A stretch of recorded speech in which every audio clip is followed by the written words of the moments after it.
I think in the view of most people who've been watching this process closely, it really doesn't. The Purdue Pharma is a privately owned company owned by the Sackler family, members of the Sackler family. And part of what is fascinating about this, the fact that you end up in bankruptcy, is that the way you got there was that this is a company that has pled guilty to felony charges twice, once in 2007 and then again in 2020, just a few months ago. But in between, the family took $10 billion out of the company. So the only way it ends up in bankruptcy is that the family takes all of this money out of it. And so the family has been kind of sitting on the sidelines of the bankruptcy process, having made a huge amount of money, obviously, from the sale of opioids, taken this money out. And they're basically going to put up money in order to make this go away and be issued with a permanent grant of immunity in this bankruptcy process, despite the fact that the Sackler family, unlike Purdue Pharma, has not declared bankruptcy.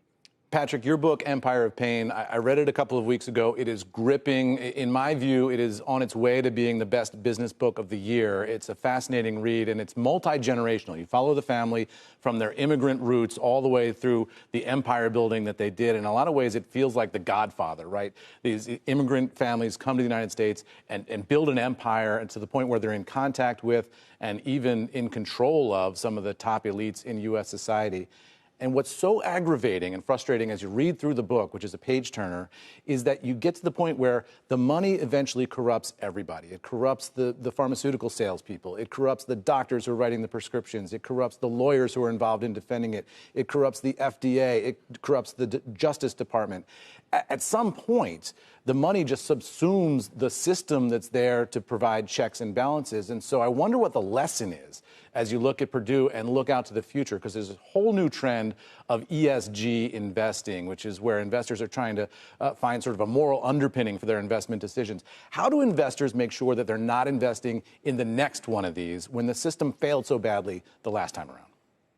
Well, it's a great point you make. I mean, the book is very much focused on this family, but it's also a story of system failure, right? And the idea that you have this one drug, OxyContin, that has generated an estimated $35 billion in revenue since it was introduced in 1996. So with that amount of money, it does have the ability just to co-opt often in very subtle ways, all these different institutional safeguards that we as consumers expect should be out there protecting us. Look, I think it's hard. I mean, I think in some ways what we're seeing with the resolution of this bankruptcy is that the bad guys are kind of going to get away with it in the end. They're going to ride off into the sunset. And so as you're thinking about investing, how do you operate in an ethical way in an environment in which really the safeguards aren't there? I think one thing to bear in mind is reputational risks. So the interesting thing in the bankruptcy is that these states have said they will accept the Sacklers' deal, but in exchange, they're going to get an archive of tens of millions of documents, internal documents from Purdue,